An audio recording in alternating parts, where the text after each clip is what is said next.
ஏ Mufasa, இங்கே பாருடா, ஸ்க்ரீனில் வராருல அவர் தான் நிஜமான முஃபாசா. எவ்வளோ உயரம், எவ்வளோ கம்பீரம். நீ இல்லடா முஃபாசா, நீ சும்மா வந்து புரளா விட்டுட்டு சுத்தாதே. ஏ அல்ஃபோன்சா, உனக்கு விவரம் பத்தாது. அது அவரது முந்தைய ஜென்மம், இது என்னுடைய ஜென்மம். உருவத்தில் வேணா அவர் பெருசா இருக்கலாம், ஆனா ரத்தம் அண்ணனா ஒன்று தான். நான் தான் முஃபாசா, சரியா? டேய் இங்கே பாருடா முஃபாசா, ஸ்க்ரீனில் இருக்கிற முஃபாசா வந்து கர்ஜிச்சார்னா 4 கிலோமீட்டருக்கு கேட்கும். ஆனால் நீ கர்ஜிச்சின்னா இந்த பக்கத்து வீட்டை கூட தாண்டாது. இதில் நீ தான் முஃபாசான்னு புழு முட்டையை அவுத்து விட்டுட்டு அலையாத. ஏய் அல்ஃபோன்சா, நீ படத்தை மட்டும் பாரு, தேவையில்லாம என்னை பற்றி பேசாத. எப்படி அந்த படத்தில் வர முஃபாசாக்கு இப்படி ஒரு மகன் இருக்கானோ, அதே மாதிரி எனக்கு ஒரு நாள் பிறப்பான்.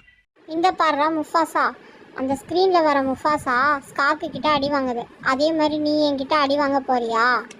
ஐயோ, அது அது வந்து டைரக்டர் சொன்னாருன்னு அவர் அடி வாங்கிட்டாரு. ஆனால் நிஜ முஃபாசாவான நானே உன்கிட்ட அடி வாங்க மாட்டேன். உனக்கும் அந்த டிவியில் வர முஃபாசாக்கும் ஒரு ஒற்றுமை இருக்குடா.